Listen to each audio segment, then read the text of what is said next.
মহারাজ জি, শুরু করি আমরা। বলুন। দিল্লির করলবাগ স্বামী বিবেকানন্দ পাঠচক্রের পক্ষ থেকে এবং দেশের বিভিন্ন প্রান্ত থেকে যারা যুক্ত হয়েছেন সবার পক্ষ থেকে পূজ্যপাদ শ্রীমৎ স্বামী যাদবেন্দ্রানন্দ মহারাজের চরণে প্রণাম জানাই। মহারাজ, আমাদের পাঠচক্রে সকালবেলায় আজ মঙ্গল আরতি, তারপর পুজো, ভজন, তারপরে প্রসাদ গ্রহণ, আবার বিকেলে সব ছোট্ট ছোট্ট ছেলে মেয়েরা, মায়েরা, আমরা সবাই গান, মায়ের কথা, কবিতায় মায়ের অনুধ্যান করার পরে আবার এই রাত্রেবেলা সাধু মুখে মায়ের কথা শুনবার সৌভাগ্য হয়েছে। আমরা খুবই সবাই আপনার প্রতি কৃতজ্ঞ। আপনার স্বতঃস্ফূর্ত সাড়া দেওয়াতেই আজকে এই রকম করে আপনাকে আমরা পেয়েছি। ভাবছিলাম যে আজকে আপনাকে আজকের দিনে কি পাবো, মায়ের অশেষ কৃপা। আর আজকে মহারাজ আমরা সব সময় তো গান দিয়েই অনুষ্ঠান শুরু হয়, আজকে আমরা পুরো মায়ের কথাতেই মায়ের স্মরণ মানাই। আমাদের পাঠচক্রে ছোট্ট ছোট্ট ছেলে মেয়েরা আছে, ওরা অনেকেই খুব সুন্দর গান করে। তো আজকে আমরা কবিতা দিয়ে শুরু করব। মা গো তোমার চরণ পদ্মে, শ্রী চিত্তদেবের লেখা। তো আমাদের একটি ছোট্ট মেয়ে শ্রেয়া, ওর কাছ থেকে এই মায়ের উপর কবিতাটি শোনে, তারপরে আমরা মহারাজজির কাছে যাব। শ্রেয়া। মা গো তোমার চরণ পদ্মে, কবি শ্রী চিত্তদেব। মা গো তোমার জীবন কথায় গাঁথছি কথার মালা, আজকে যেন আধার ঘরে হাজার প্রদীপ জ্বালা।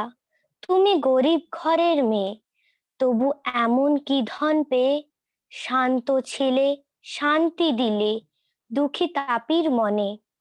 আপন আলো ছড়িয়ে দিয়ে এমন সঙ্গোপনে, ধন ছিল না, মান ছিল না, তবু কিসের তরে দেশ বিদেশের মানুষ আসে তোমার কুঁড়ে ঘরে। ছেলে তুমি পাওনি কোলে, তবু তোমায় মামা বলে। হাজার ছেলে যাচে তোমার অভয় আশীর্বাদী। পরকে যারা আপন করে অসাধ্য কাজ সাধি। ভোগের আগুন জ্বলতে পায়নি ভগবানের টানে, পরম পুরুষ চরম সাধন পেলেন তোমার ধ্যানে। তোমার মূর্তি মূর্ত করে রেখে গেলেন বাইরে ঘরে। মা না হলে কোথায় মাটি, কোথায় আকাশ কিছু। মাগো তোমার চরণ পদ্মে থাকুক মাথা নিচু। ধন্যবাদ।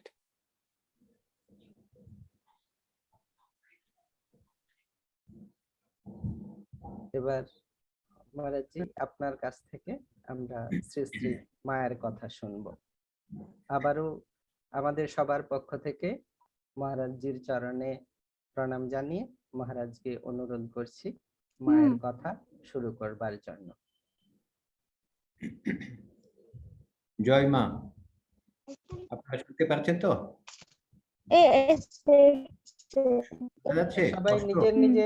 সবাই নিজের নিজের মাইকটা একটু দেখে নিন, মিউট করুন। হ্যাঁ মহারাজ। ওম জননীম শারদাম দেবীম রামকৃষ্ণম জন্মে তয়ো শ্রিত্বা প্রণমামি মুহুর্মুহুঃ।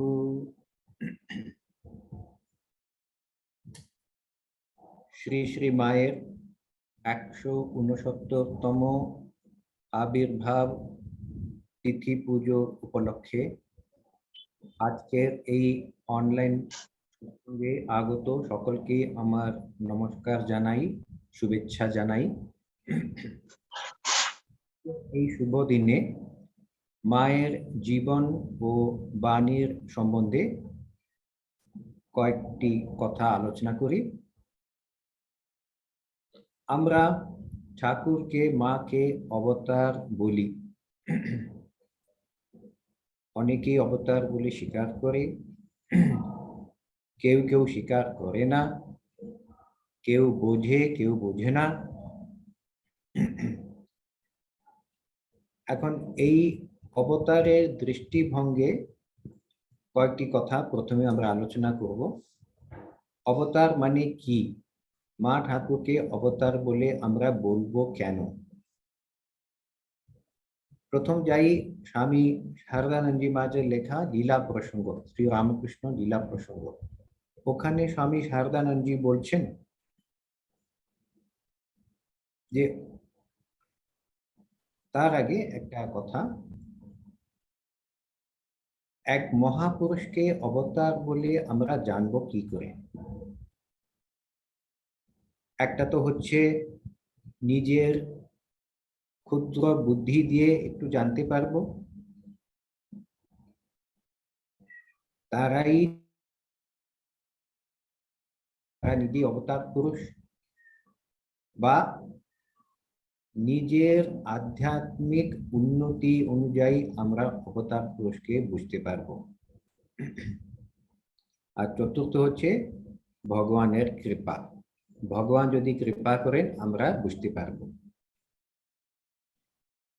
প্রথমটা হচ্ছে আমাদের ক্ষুদ্র বুদ্ধি দিয়ে আমরা জানতে চেষ্টা করব, কিন্তু আমাদের বুদ্ধি তো ছোট্ট ক্ষুদ্র, বেশি জানা যায় না।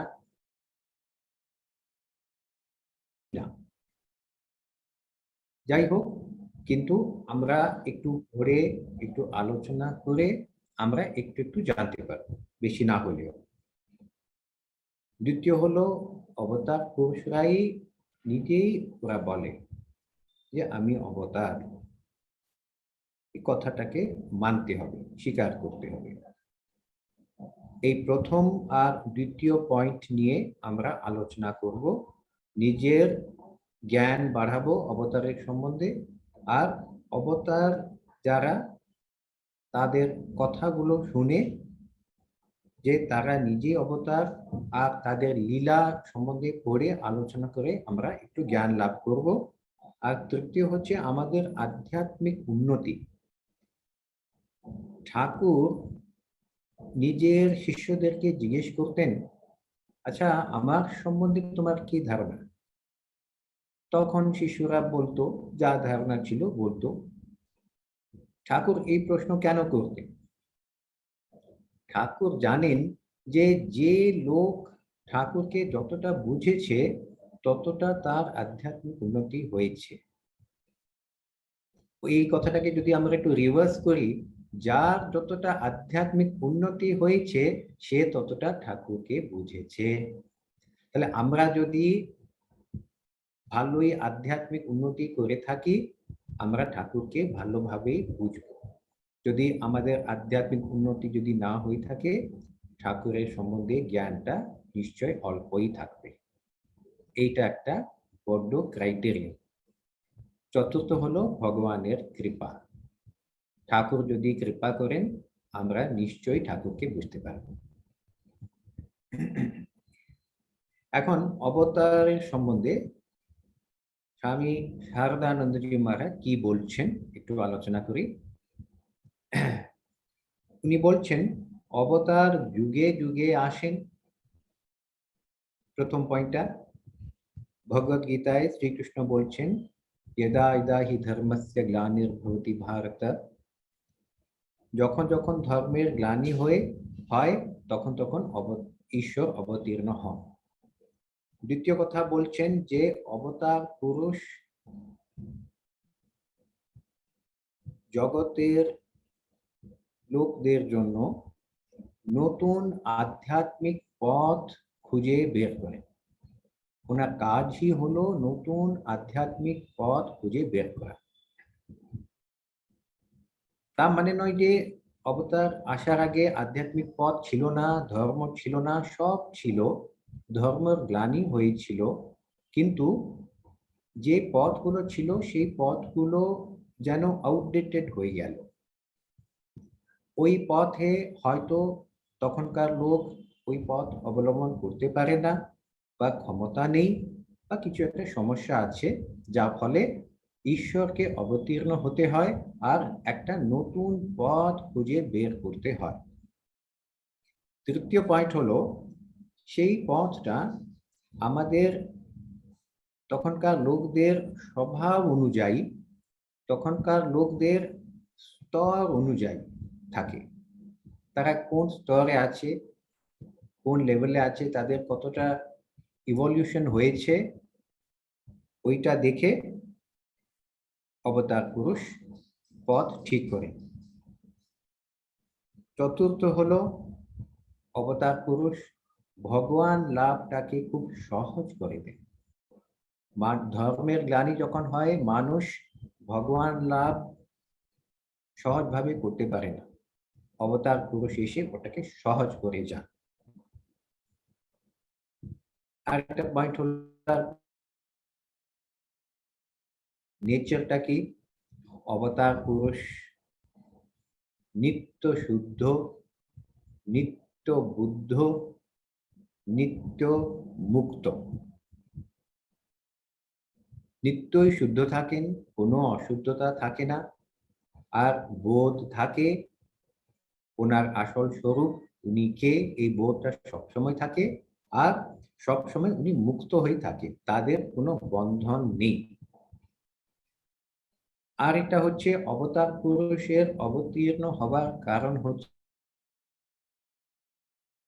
ওটা হচ্ছে জগতের কল্যাণ। জগতের দুঃখ, কষ্ট, জ্বালা, যন্ত্রণা দেখে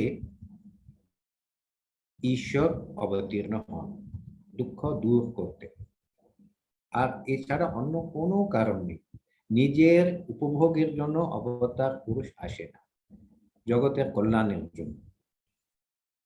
আর শেষ পয়েন্ট হলো অবতার পুরুষ তাদের যে তিনি নিজে অবতার, এই কথাটা সবসময় থাকে,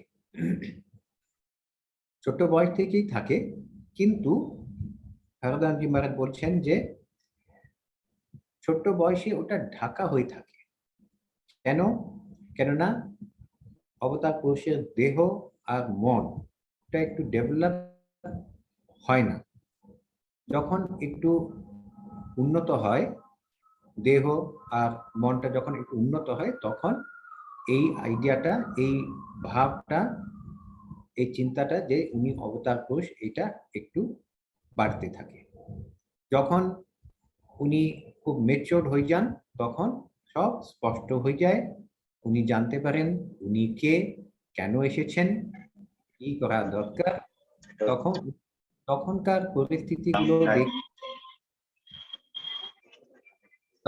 পরিস্থিতি দেখে উনি নতুন একটা খুঁজে বের করেন।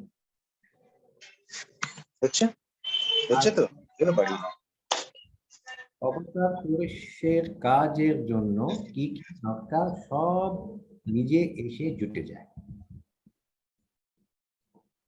অবতার পুরুষ আসার আগেই ঠিক হয়ে থাকে যে ওনার সাথে কে কে আসবে,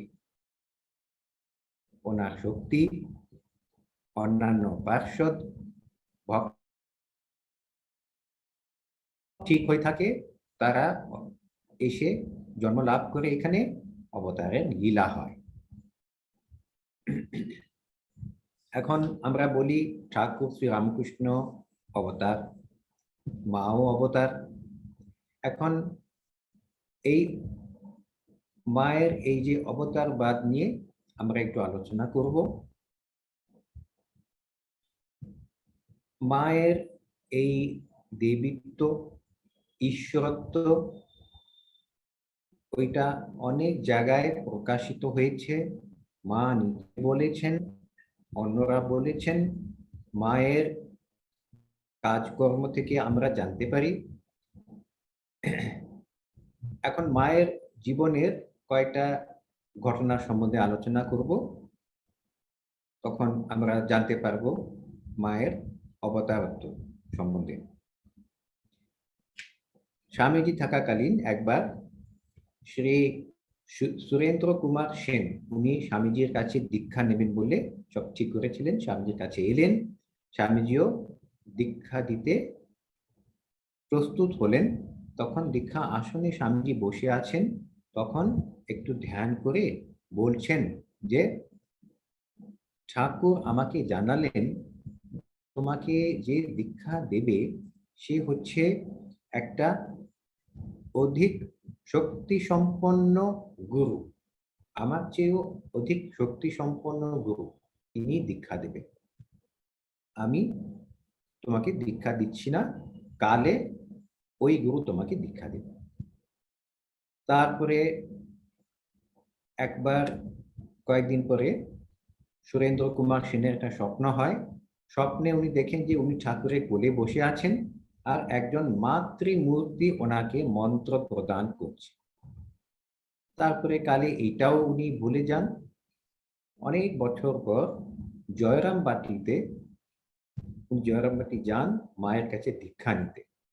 তখন উনি দেখেন মাকে, আর মন্ত্রটা যখন দেওয়া হয় তখন উনি দেখেন যে এই মন্ত্রটা সেই মন্ত্র যে ওই স্বপ্নে যে মাতৃমূর্তি দিয়েছিলেন।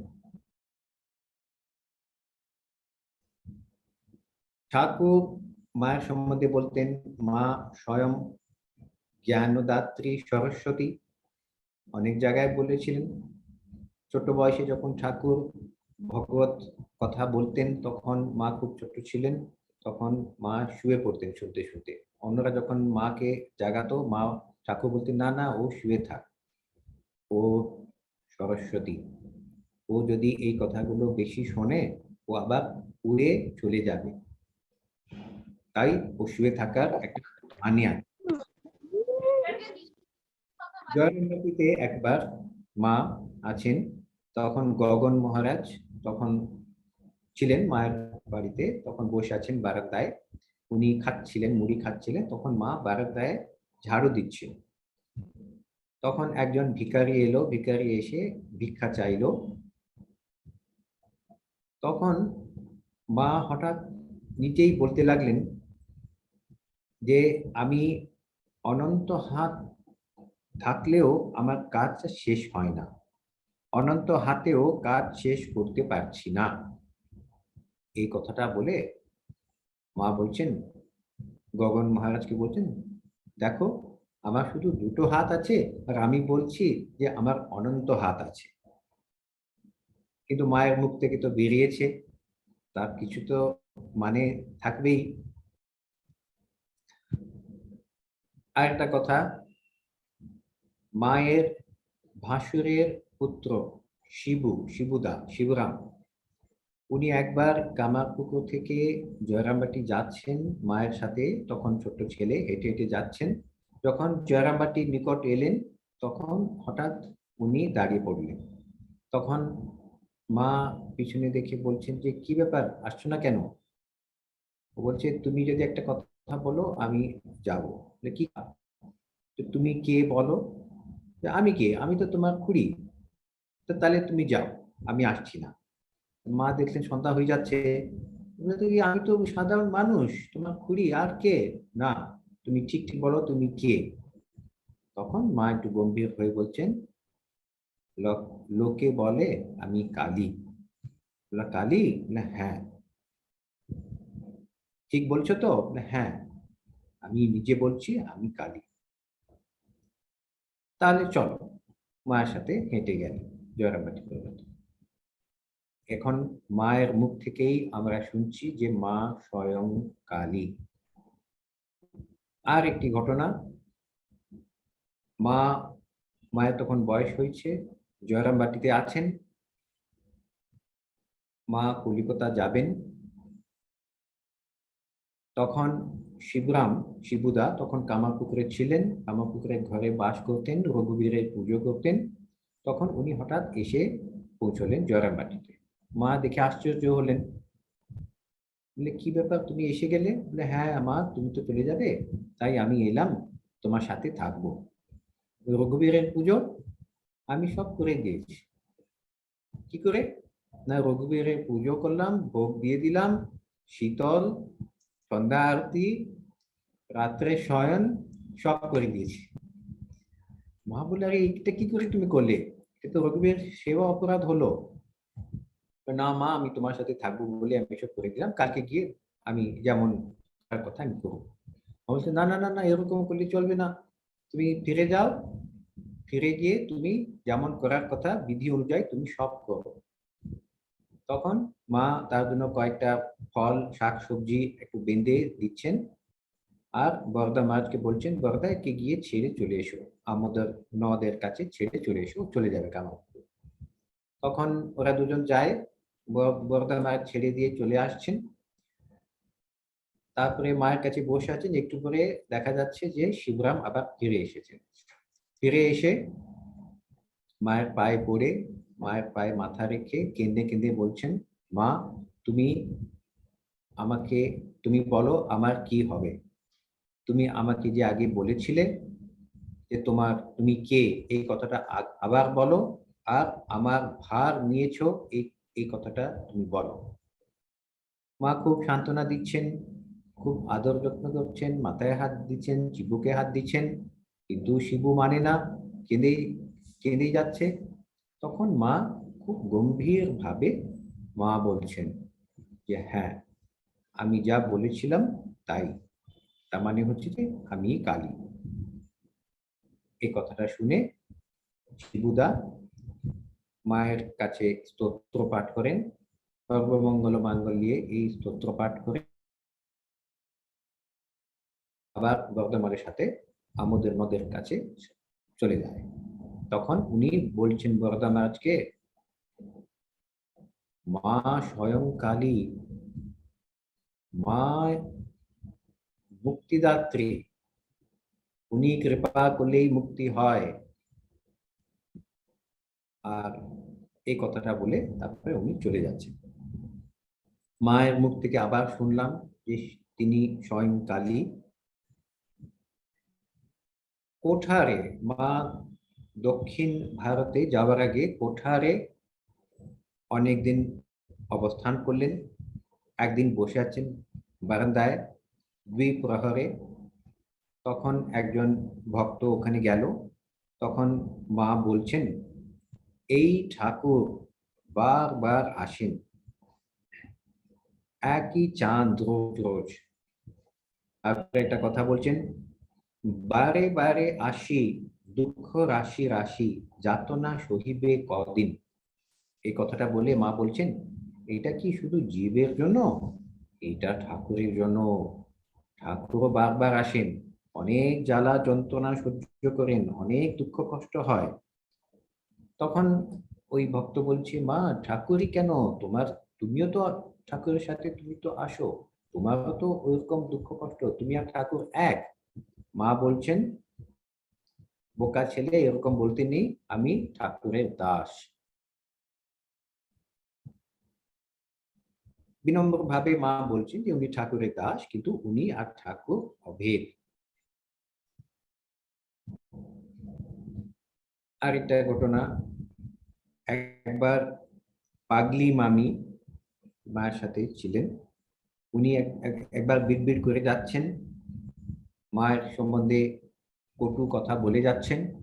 তখন মা বলছেন যে আমায় ঋষি মুনিরা অনেক তপস্যা করে, বহু তপস্যা করে আমাকে পায় না, ওরা আমায় পেয়েও হারিয়ে ফেলেছে। নিজের আত্মীয়দের সম্বন্ধে মা বলছে কত যে দুঃখ কষ্ট দিয়েছে, আর মায়ের এই ঈশ্বরত্বকে না বুঝে তারা অনেক কষ্ট দিয়েছেন মাকে, তো ওরা মাকে পেয়েও হারিয়ে ফেলেছে, এই কথাটা মা বলছে। একবার ওই পাগলি বলে যাচ্ছে, মাকে বকা দিচ্ছে, বলছে ঠাকুরজি মরুক, ঠাকুরজি মরুক। তখন রাত্রে বলে যাচ্ছে, সকালে মা এই কথা উল্লেখ করে মা বলছেন, পাগলি এই ছোট বউ জানে না যে আমি মৃত্যুঞ্জয়, মায়ের মৃত্যু নেই, এই কথাটা মা নিজে বলছেন। আর একবার আত্মীয়দের জ্বালা যন্ত্রণা সহে মা বলছেন, দেখো আমাকে বেশি জ্বালাতন করবে না, এর ভিতরে যিনি আছেন উনি যদি একবার ফোঁস করেন, ব্রহ্মা বিষ্ণু মহেশ কারো সাধ্য নেই যে তোদের রক্ষা করে। এই কথা ঠাকুরও বলেছেন। একবার হৃদয় যখন মাকে অপমান করলেন, তখন ঠাকুর এই কথা বললেন যে আমার ভিতরে যিনি আছেন উনি ফোঁস করলে তুমি হয়তো বেঁচে যেতে পারো, মায়ের ভিতরে যিনি আছেন উনি মহেশ, কারো সাধ্য নেই যে তোমাকে বাঁচাতে পারে।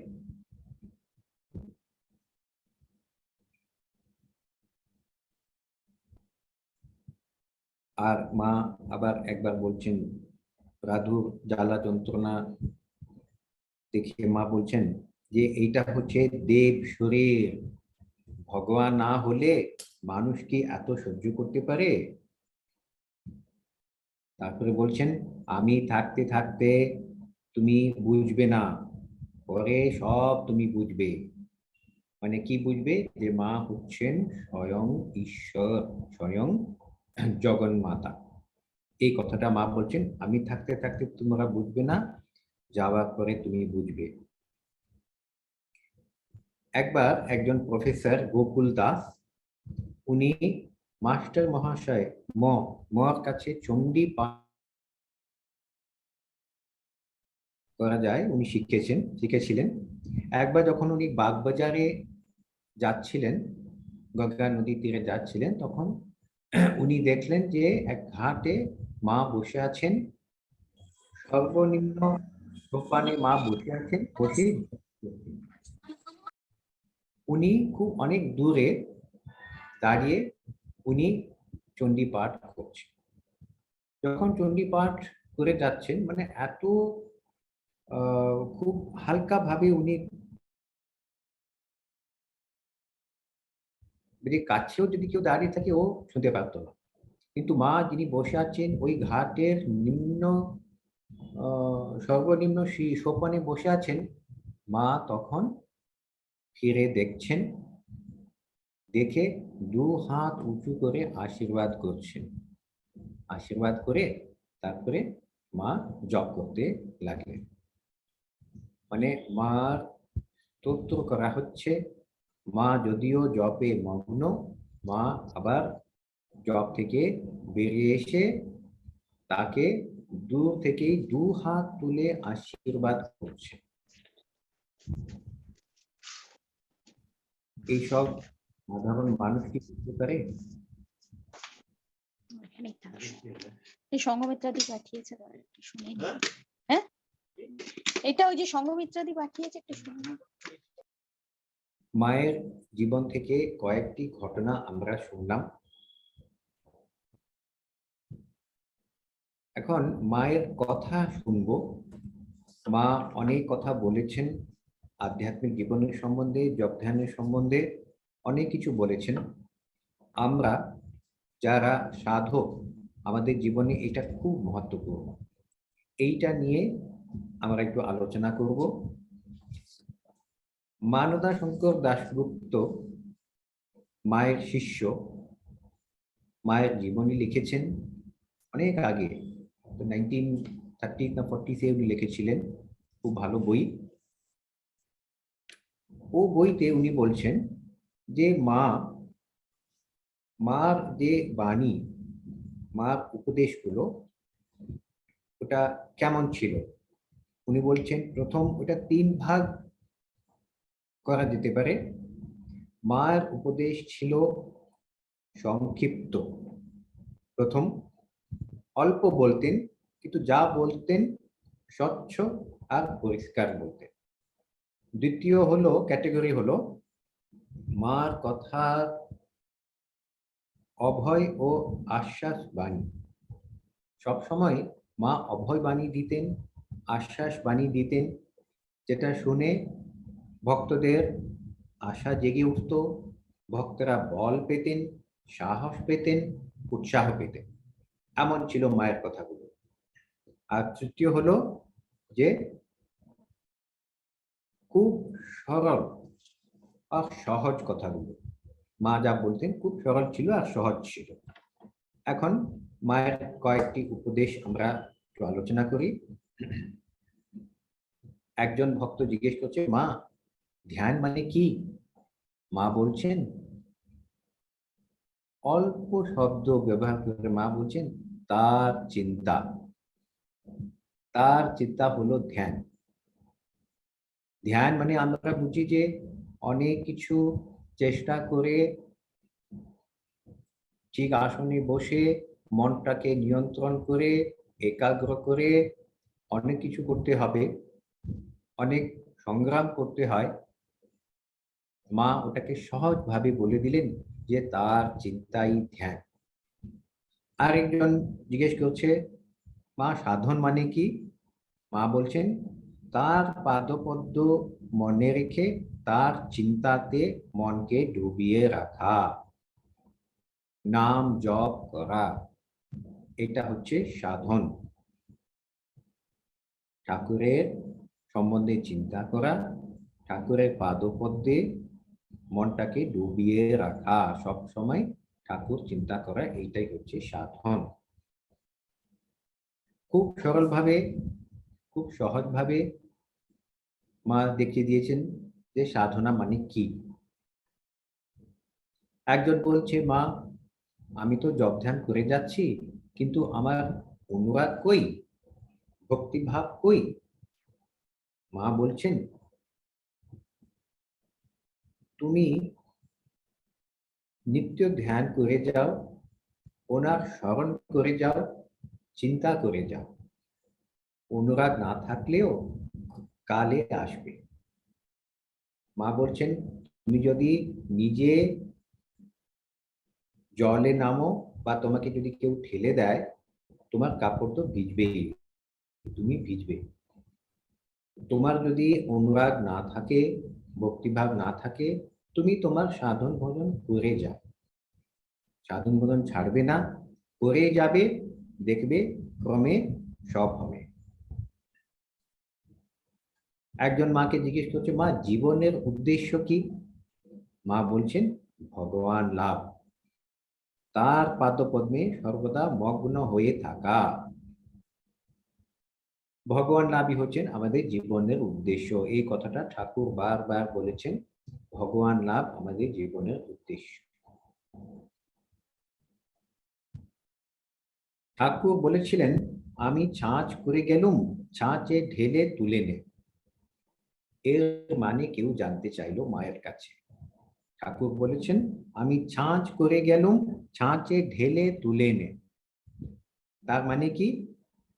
এটা তো শুনলে তো খুব কঠিন লাগছে, কি ছাঁচ করলেন ঠাকুর, আর কি ছাঁচ করে চলে গেলেন, আবার অন্যদেরকে বলছেন তুমি ছাঁচে ঢেলে তুলে নাও। ছাঁচটা কি, আমরা কি ঢালবো, কি তুলবো, এটা তো বোঝা যাচ্ছে না। কিন্তু মাকে যখন বলা হলো, মা খুব সরল ভাবে বলছেন তার মানে হলো ঠাকুরকে ধ্যান করা, ঠাকুরের চিন্তা করা, ঠাকুরের চিন্তা করা, বাস। ঠাকুর এটাই চাইলেন, তুমি আমার চিন্তা করো। এখন এই নির্গুণ ব্রহ্মকে আমরা চিন্তা করতে পারবো না, অসম্ভব এটা বলছি না, সম্ভব নিশ্চয়, কিন্তু অনেক চেষ্টা করতে হয়, কঠিন। ঠাকুর বলেছেন, মা বলেছেন ঈশ্বর যেমন আছেন তেমন ওনার ধ্যান করা কঠিন।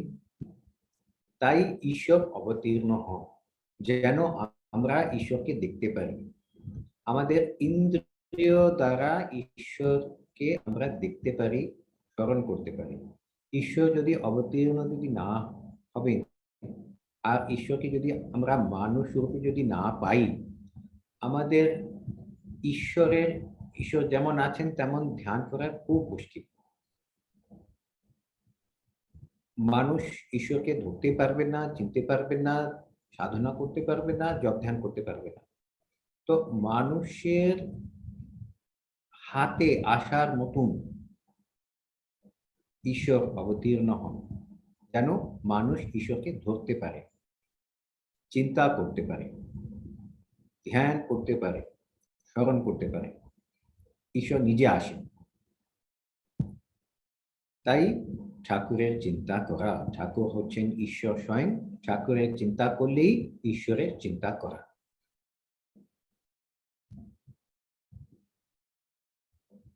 সেকেন্ড ক্যাটেগরি হচ্ছে মায়ের বাণী, ক্যাটেগরি হচ্ছে মায়ের অভয় ও আশ্বাস বাণী। মায়ের বাণী শুনে আমাদের ভয় চলে যায়। এমনি আমরা সবাই ভয় করি, আমার কি হবে, এই জগৎ আমি আমার পরবর্তীকালে আমি কোথায় যাব, মরণের পর আমার কি হবে, কোথায় যাব, কোথায় থাকবো, কিভাবে আমি থাকবো, অনেক চিন্তাগুলো হবে, এই ভয় থাকে। আর আমি সাধনা করলাম, কিছু হলো না, কিছু পেলাম না, এই ধরনের ভয় থাকে, জগতের ভয় থাকে। কিন্তু মায়ের কথা শুনে আমরা আমাদের আশা জেগে ওঠে, আমরা বল পাই, আমরা সাহস পাই, আমরা উৎসাহ পাই। একজন মাকে জিজ্ঞেস করছে, মা আমি সাধন ভোজন করতে পারি না। এটা তো অনেকেরই প্রবলেম, আমরা করি, সাধন ভোজন করি, চেষ্টা করি, বা কেউ কেউ আমাদের মধ্যে করতে পারে না। মাকে বলা হলো, মা আমি তো সাধন ভোজন করতে পারি না। মা বলেন, কি আর করবে, কি আর করবে, যা করছো তাই করে যাও, পেছনে ঠাকুর আছেন, আমি আছি। এখন আমাদের সকলের একটা স্তর থাকে, একটা ক্ষমতা থাকে। আমি আমার যতটা ক্ষমতা আমি ততটাই করতে পারবো, বেশি করতে পারবো না। ঈশ্বরও জানেন যে এই জীব এতটুকুই করতে পারে। ঈশ্বরও বেশি আশা করে না যে এ বিরাট বড় তপস্যা করবে, ত্যাগ তপস্যা করবে, সাধন ভজন করবে। যার যতটা ক্ষমতা ঈশ্বর জানেন, আর ঈশ্বর ততটুকুই আশা করে। তাহলে মা বলছেন, তুমি আর কি করবে বলো, তুমি সাধন ভজন করতে পারো না, তাহলে তুমি যতটুকু করতে পারছো ওটাই তুমি করে যাও। বেশি তুমি করবে বলে তুমি কেন চিন্তা করছো? তুমি যতটুকু করতে পারছো ততটুকু কিন্তু করে যাও, ছাড়বে না। কিছু হচ্ছে না, কিছু পাচ্ছি না বলে আমি সাধন ভজন যদি ছেড়ে দিই, তখন আমার আধ্যাত্মিক উন্নতি হবে না। মা বলছেন, তুমি যা যতটুকু করছো ততটুকু করে যাও, এই বিশ্বাস রাখো, ঠাকুর তোমার পিছনে আছেন, আমি তোমার পিছনে আছি। এই কথা আমাদেরকে খুব একটা উৎসাহ দেয়, সাহস দেয়। আমি একা নই, আমার সাথে স্বয়ং ঠাকুর আছেন, মা আছেন, দেখছেন, আমার কথা বুঝছেন, আমার অবস্থা বুঝছেন, আমাকে সাহায্য করবেন। ঠাকুর হচ্ছেন আমার নিজের, মা হচ্ছেন আমার নিজের। মা বাবা আমার সাথে আছেন, আর আমি আমার সাধন ভজন করে যাই, ওরা দেখে নেবেন। এই কথা শুনে আমাদের খুব একটা অভয় আর সাহস হয়। আবার একজন বলছে মাকে, মা ধ্যান হয় না, কি করব? অনেকেরই সমস্যা এটা, ধ্যান হয় না, জব করে যাই, মন লাগে না, খুব মেকানিক্যাল হয়ে যায় জবটা। অনেকেরই এই প্রশ্ন থাকে, কি করব? তখন এই কথাটা শুনে মা একটা সহজ উপায় বলছেন, খুব সহজ। ঠাকুরের ভক্ত, ঠাকুরের দীক্ষিত সন্তানরা সকলের জন্য মা বলছেন, ঠাকুরের ছবি দেখলেই হবে, ঠাকুরের ছবি দেখলেই হবে।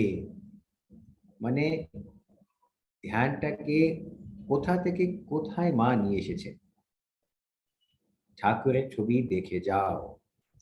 ঠাকুরের ছবি সামান্য ছবি নয়, ঠাকুরের ছবি স্বয়ং ঈশ্বরের ছবি। ঈশ্বর ঠাকুর হয়ে অবতীর্ণ হয়েছেন। ঠাকুরকে দেখা মানে ঈশ্বরকে দেখা। আর ঠাকুরের ছবি শুধু একটা কাল্পনিক পেইন্টিং নয়, কেউ একজন আর্টিস্ট পেইন্ট করেছে তা নয়, আর্টিস্টের কল্পনা নয় ওটা, ওটা সত্যিকার ছবি, ফটো। ঠাকুর যেমন ছিলেন তারই অনুরূপ। ঠাকুরের ফটো আর ঠাকুর এক, ছায়া আর কায়া এক, মা বলছেন। তাহলে ঠাকুরের ছবি আর ঠাকুর এক। ঠাকুরের ছবিকে আমি যদি দেখি, আমি ঠাকুরকে দেখছি। আমি যখন ঠাকুরকে দেখব, ঠাকুরের উপরে ধ্যান হবে, অটোমেটিক্যালি হবে।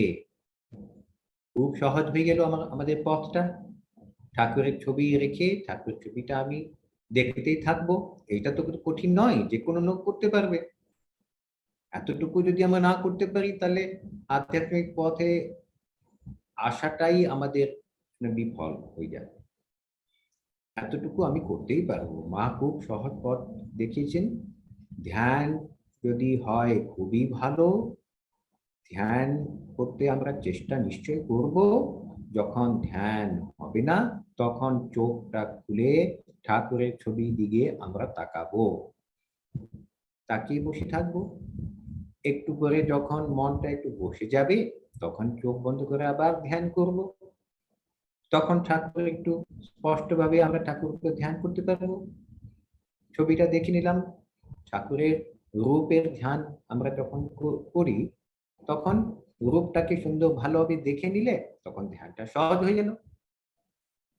যখন যখন ধ্যান হচ্ছে না বা ঠিক হচ্ছে না, তখন আমরা চোখ খুলে ঠাকুরের ছবি দিকে তাকিয়ে থাকবো। ধ্যানটা ভালো হবে। তার একটা সহজ উপায় মা দেখিয়ে দিয়েছেন। স্মরণ মনন থাকলেই হবে। ঠাকুরের সকলেও হয়। ঠাকুরের লীলা স্মরণ, লীলা ধ্যান। শুধু যদি ঠাকুরের ছবির উপরে যদি আমি ধ্যান করতে পারছি না, ঠাকুরের লীলা ধ্যান আমি করতে পারবো। ঠাকুরের জীবনের বিভিন্ন ঘটনাগুলোকে একটু স্মরণ করে এক একটা ঘটনা আবার আমি মনে ভিতরে আমি দেখব। এটা তো সহজ। ঠাকুরের জীবন বইগুলো ভালো করে পড়লে, ঘটনাগুলো ভালো করে পড়লে আমরা ঠাকুরের লীলা ধ্যানও করতে পারবো। ওইটা একটা সহজ উপায়।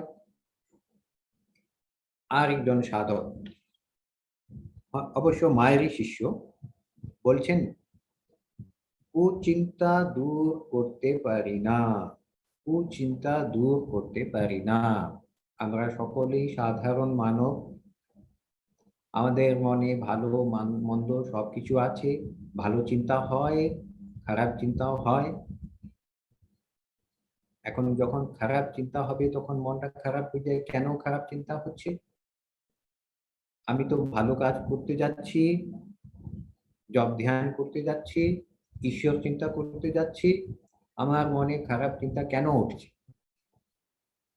প্রত্যেক সাধকের এটা একটা বিঘ্ন। তখন এটার উপায় কি?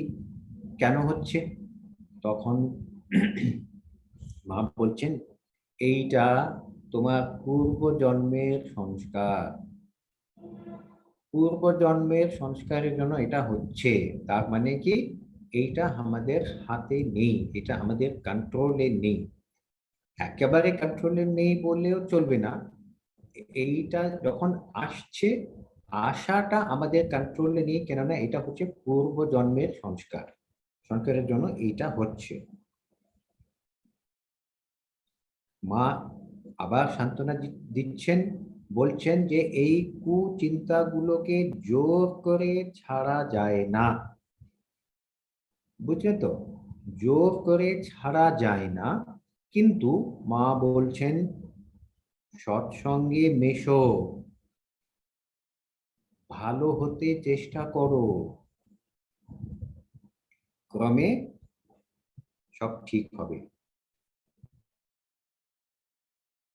চিন্তার আসুক, কুচিন্তা এলে, দুশ্চিন্তা এলে আমরা ভয় করব না।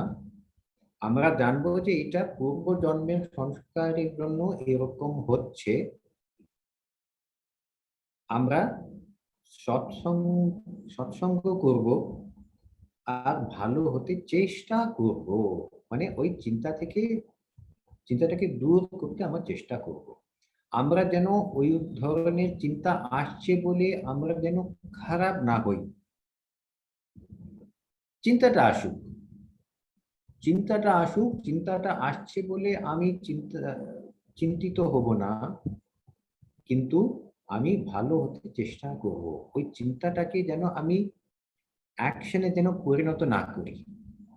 চিন্তায় আজকে আসুক, আসবে, চলেও যাবে।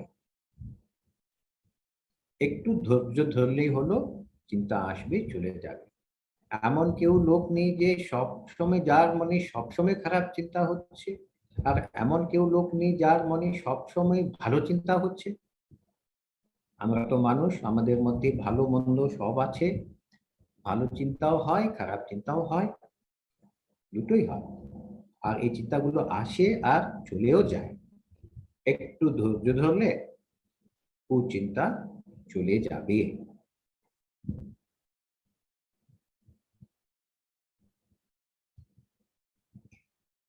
আবার আরেকজন সাধক হয়তো খুব চেষ্টা করছে, মাকে বলছেন, মা আর কত লড়াই করব, এই যে বাসনা কামনা এগুলো তো যাচ্ছেই না, আমি শুধু লড়াই করেই যাচ্ছি। মা বলছেন, কিচ্ছু হবে না, বাসনা কামনা থাকলে কিচ্ছু হবে না। ঠাকুর রক্ষা করবেন, ঠাকুর রক্ষা করবেন। শরণাগত হও, তার আশ্রয়ে না।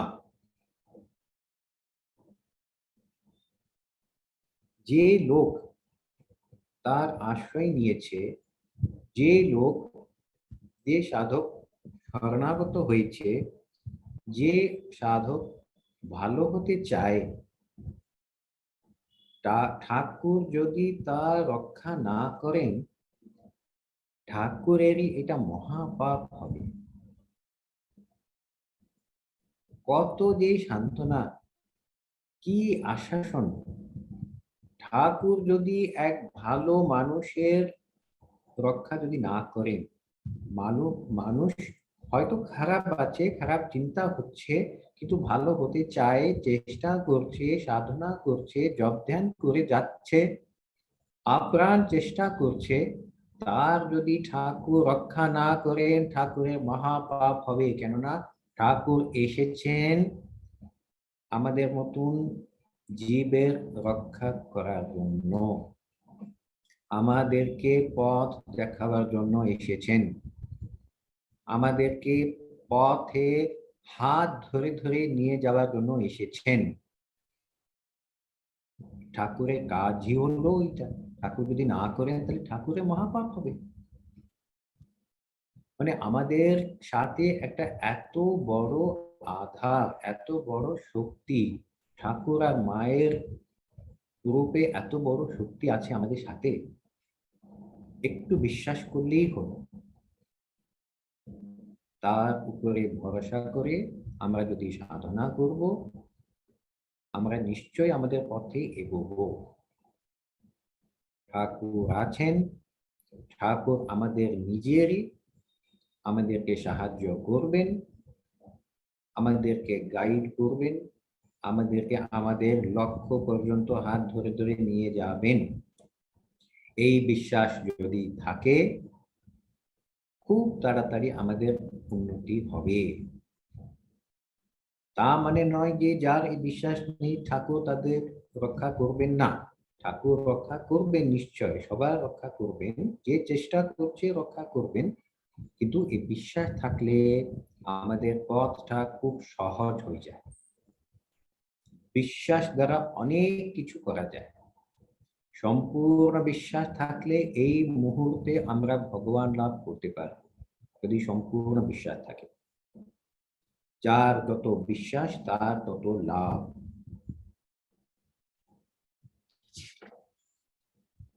আর মায়ের উপদেশের তৃতীয় ক্যাটেগরি, মায়ের উপদেশগুলো সহজ সরল, অলংকৃত। মানে মা কথাগুলোতে যদিও সহজ সরল অলংকার ছিল। কিভাবে? একটা উদাহরণ,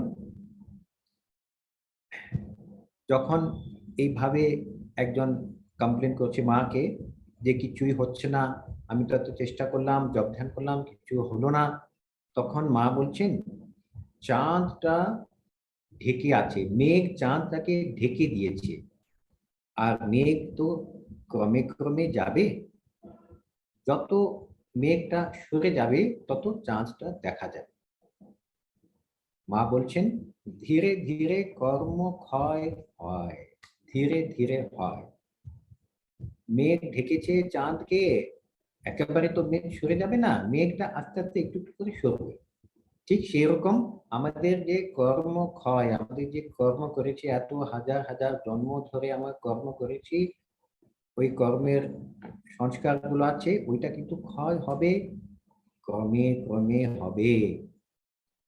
আজকে একটু জপ ধ্যান করলাম বা মাসে জপ ধ্যান করলাম, 1 বছর জপ ধ্যান করলাম বলে আমি ভগবান লাভ করব এরকম কোনো মানে নেই। হবে, নিশ্চয় হবে, ধীরে ধীরে হবে, ক্রমে ক্রমে হবে। আবার এরকম একজন যখন বলল যে হয়তো ভগবান কিছু, ঠাকুর কিছু করছেন না বা কিছু দেখাচ্ছেন না, তখন মা বলছেন দেখো বাবা, জল জল আছে, সূর্য আছে, সূর্য নিজেই জলটাকে বাষ্প করে উপরে টেনে নেয়। সূর্যকে কি বলতে হয়? জল কি সূর্যকে বলবে যে সূর্য আমাকে বাষ্প করে আমাকে উপর টেনে নাও? না বলে কি সূর্য করবে না? সূর্যর কাজই হলো ওটা। জল যেখানে আছে, সূর্য তার উপরে পড়ে ওইটাকে বাষ্প করে উপরে টেনে নিয়ে যাবে। ওটা হচ্ছে সূর্যের কাজ, ওটা হচ্ছে সূর্যের স্বভাব। সূর্যটা করবেই। তার মানে কি? ঈশ্বরের কৃপা হাওয়া বয়ে যাচ্ছে, পাল তুলে নিলেই হলো। কৃপা সব সময় আছে, ঠাকুরের কৃপা আছে, মায়ের কৃপা আছে। আমরা একটু বিশ্বাস রেখে সাধন ভোজন করলে, তাদের পথে যদি আমরা চলি, তারা আমাদেরকে এমনি টেনে নেবেন, তারা আমাদেরকে টেনে নেবেন। বলতে হবে না, না বলেও টেনে নেবেন। যা করার কথা আমরা করলেই হলো। আবার হয়তো কোনো একজন সাধকের মনে হয়তো দুশ্চিন্তা এসেছে বা মনটা দুর্বল হয়ে পড়েছে, তখন মাকে বলেছেন মনের দুর্বলতার সম্বন্ধে, তখন মা বলছেন দেখো বাবা, এটা হচ্ছে প্রকৃতির নিয়ম। প্রকৃতির নিয়ম, মনটা করে উঠবে, নিচেও নামবে, যেন অমাবস্যা আর পূর্ণিমা। অমাবস্যা পূর্ণিমা যেমন আসে, অমাবস্যা আসবে, তারপরে পূর্ণিমা হবে, পূর্ণদীপ্ত, তারপরে আবার অমাবস্যা, তারপরে পূর্ণিমা, এরকম হতেই থাকবে। তো মন ওই রকমই, কখনো ভালো কখনো মন্দ, এটা হচ্ছে মনের স্বভাব। এইটা যদি আমরা জেনে রাখি, আমরা অনেকটা সাহস পাবো। না হলে কেন মনে কেন এত চিন্তা আসছে, কেন এত আমি দুর্বল হয়ে যাচ্ছি, কেন আমি খারাপ কাজ করছি, এইরকম চিন্তা যখন আসবে, আমাদেরকে জানতে হবে যে এটা হচ্ছে প্রকৃতির নিয়ম, এরকম হয়। কিন্তু এরকম হয় বলে আমি যেন কোনো খারাপ কাজ না করি, কিন্তু আমি চেষ্টা করব এটা নিয়ে বেশি চিন্তা করব না, এটার উপরে বেশি মানে মন দেবো না। আসবে যাবে। একজন জিজ্ঞেস করেছে মা কি ছবিতে ঠাকুর আছেন?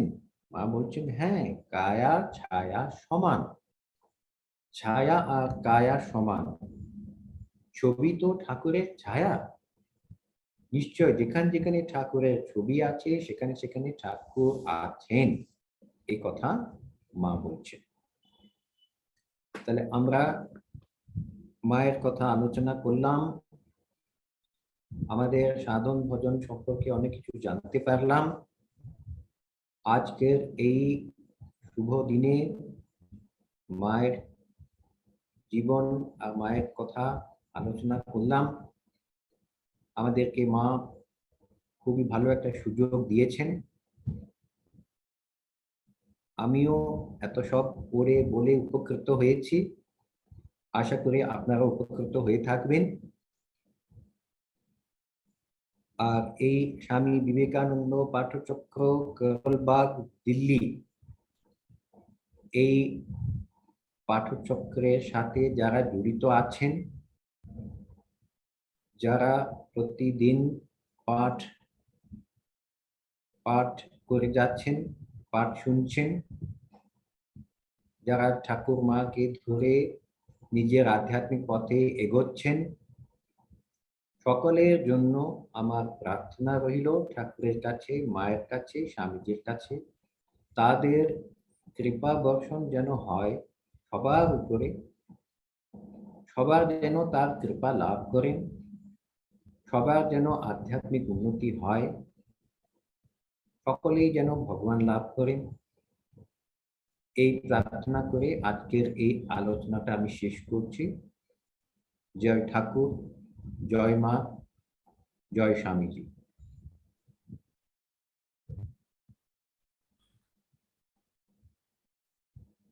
আপনাকে আমাদের সবার সকৃতজ্ঞ প্রণাম জানাই মহারাজ। আমরা আপনার আলোচনায় শ্রী শ্রী মায়ের অবতারত্ব এবং তার সংক্ষিপ্ত, সহজ, সরল আশ্বাসবাণী আমাদের সবাইরই মনে যে সত্যি সত্যি আশার উদ্রেক করছে, আমরা এটা অনুভবও করছি। নিশ্চয়ই মায়ের কৃপায় আমরা সবাই এগোবো। আপনার প্রার্থনা আমাদের জীবনে, দিল্লিতে বৃষ্টি হচ্ছে, বৃষ্টির মতোই বর্ষিত হোক। আর আপনি ভালো থাকুন। সুদূর চেন্নাই থেকে আমরা দেশের বিভিন্ন প্রান্ত থেকে এবং দেশের বাইরে থেকেও কয়েকজন আজকের এই পূর্ণ দিনে সাধু মুখে মায়ের কথা শুনে আমাদের খুবই সৌভাগ্য তো বলতেই হবে। আর দিনের শেষটিও খুবই আমাদের আনন্দের সাথে কাটলো। আর মাকে আমরা কবির ভাষায় প্রণাম জানাবো। বনফুলের লেখা প্রণাম কবিতাটি শুনে আজকে আমরা এই মাতৃ অনুধ্যান শেষ করব। অঙ্কুশ্রী। প্রণাম কবি বনফুল।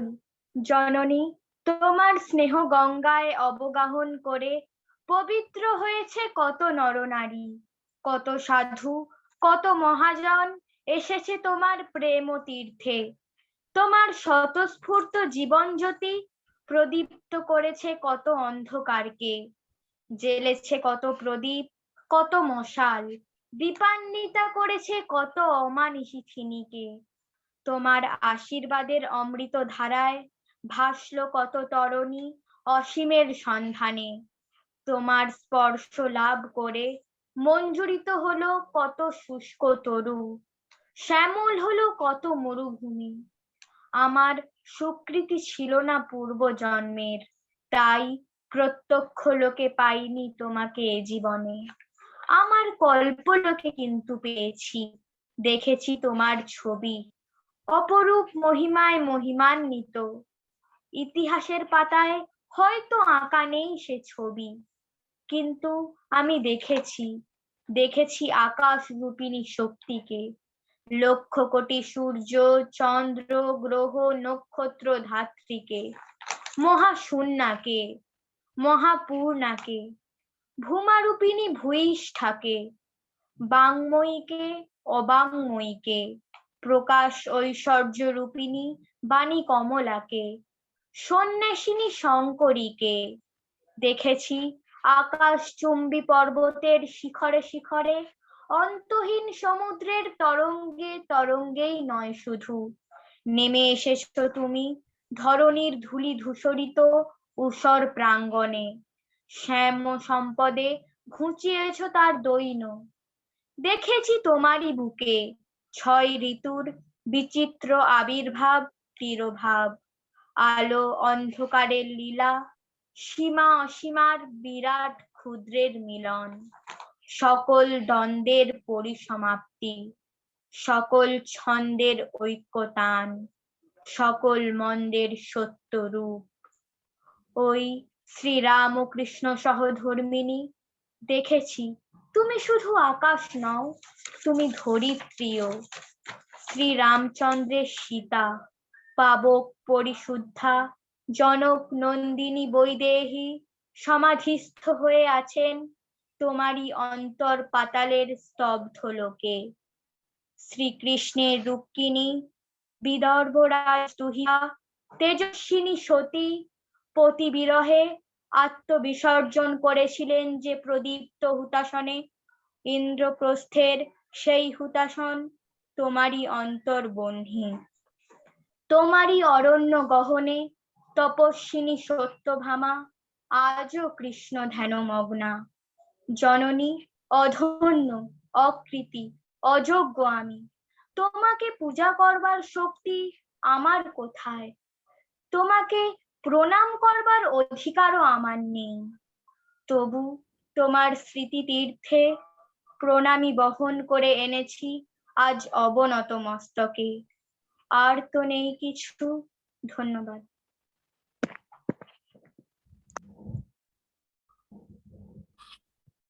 আবারও মহারাজ আমাদের সবার পক্ষ থেকে আপনার চরণে প্রণাম জানাই। আবার যখন দিল্লি আসবে, এখন তো অনেক দেশ বিদেশ থেকে বৃহত্তর ক্ষেত্রে পেলাম আপনাকে, আর দিল্লি আশ্রম থেকে আমাদের পাঠচক্র খুব সামনেই। দিল্লি এলে একটু আমাদের জন্য সময় রাখার জন্য আপনার কাছে নিবেদন রাখলাম। একটু সময় করে আমাদের পাঠচক্রে আপনাকে পেলে আমরা আরো আনন্দিত হব। আমাদের সবার প্রণাম মহারাজ। নমস্কার।